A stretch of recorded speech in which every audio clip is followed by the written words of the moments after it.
Iran America Israel যুদ্ধের সবথেকে ভয়াবহতম রাতটা গত রাতে গিয়েছে।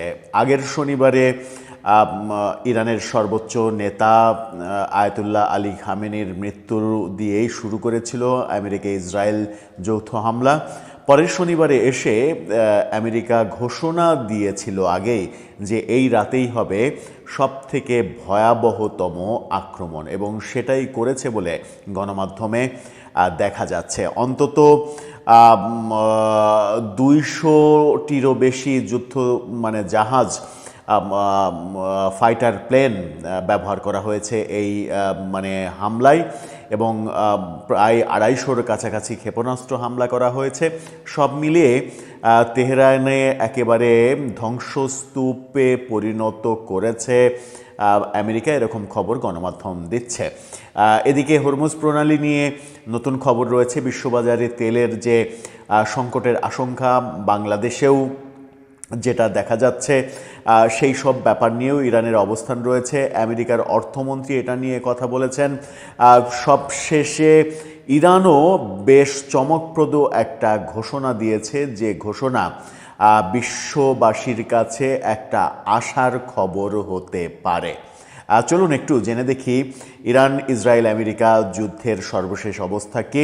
গতরাতে শনিবার রাতে কি ভয়াবহতম আক্রমণটা করল আমেরিকা। থাকবেন পলিটিক্স টিভির নিয়মিত আয়োজনে।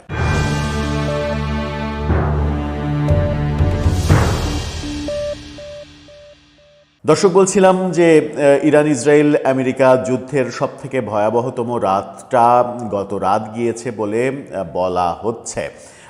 এই রাত যে যাবে সেটা আগেই ঘোষণা দিয়েছিলেন আমেরিকার অর্থমন্ত্রী। এই শিরোনামটা দেখে নিন, সেখানে তিনি আগেই বয়ান দিয়েছিলেন আজ রাতে ইরানে সবচেয়ে বড় বোমাবর্ষণ হবে। মার্কিন অর্থমন্ত্রী তিনি আভাস দিয়েছিলেন, এই আভাসটা সত্য হয়েছে, এবং সেই সত্য খবরের শিরোনামটা যুগান্তর আপডেট দিচ্ছে, যেখানে বলছে ইরানে এক রাতে 230টি বোমা ক্ষেপণাস্ত্র নিক্ষেপ করেছে ইসরায়েল। এই ঘটনার বিস্তারিততে বলা হচ্ছে, ইরানে রাতভর বোমা হামলা চালিয়েছে দখলদার ইসরায়েল। হামলায় ইসরায়েলের 80টির বেশি যুদ্ধ বিমান অংশ নেয়, কিন্তু বিভিন্ন সূত্র বলছে আমেরিকা ইসরায়েলের যৌথভাবে প্রায় 200টির বেশি যুদ্ধ বিমান অংশ নিয়েছিল। যুগান্তর এখানে সংখ্যাটা কম বলছে। হামলায় ইসরায়েলের এই কথা বলছে, এবং 230টি বোমা ও ক্ষেপণাস্ত্র নিক্ষেপ করার কথা তারা জানিয়েছে। ইসরায়েলি সেনাবাহিনীর বরাতে 7 মার্চ শনিবার এক প্রতিবেদনে, অর্থাৎ আজকে একটা প্রতিবেদনে এই তথ্য নিশ্চিত করেছে আল জাজিরা।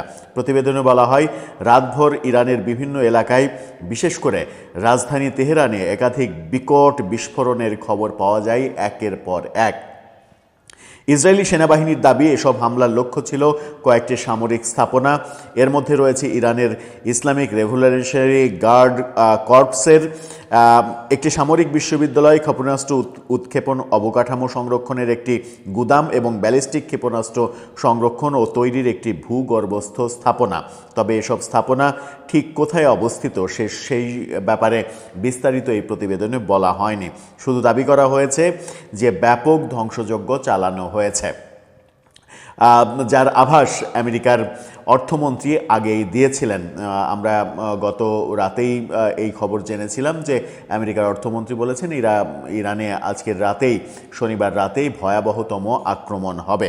এই আক্রমণ আগামী রাতেও অব্যাহত থাকবে কিনা সেটা এখনও কোনো গণমাধ্যম খবর দেয়নি। তবে এরই মাঝে আমরা যেটা দেখছি সেটা হচ্ছে যে হরমুজ প্রণালী খুলে দিয়েছে ইরান, অর্থাৎ তেল আনা নেওয়ার, সমুদ্রপথে তেল আনা নেওয়ার পথের সবথেকে বড় যে জায়গাটা, যে মুখটা হরমুজ প্রণালী বলে, সেই জায়গাটাতে ক্ষেপণাস্ত্র হামলা অব্যাহত রেখেছিল ইরান, সেটা খুলে দিয়েছে। এটা একটা ভালো খবর।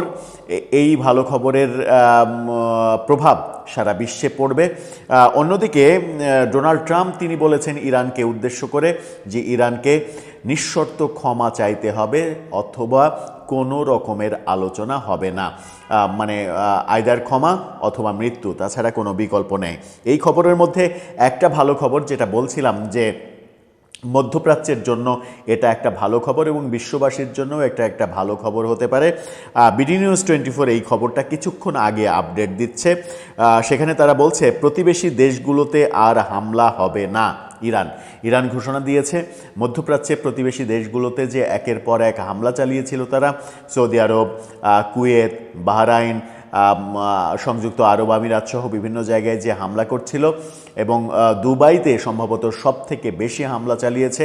গত রাতেও তারা আমেরিকার একটি বিমানবন্দরে হামলা চালিয়েছে। এবার ইরান ঘোষণা দিল যে প্রতিবেশী দেশগুলোতে আর হামলা হবে না। এটা একটা দারুণ খবর হতে পারে, কারণ প্রতিবেশী দেশগুলো মানে মধ্যপ্রাচ্য যদি অস্থির হয় তাহলে বাংলাদেশের জন্যও সেটা খুবই খারাপ খবর।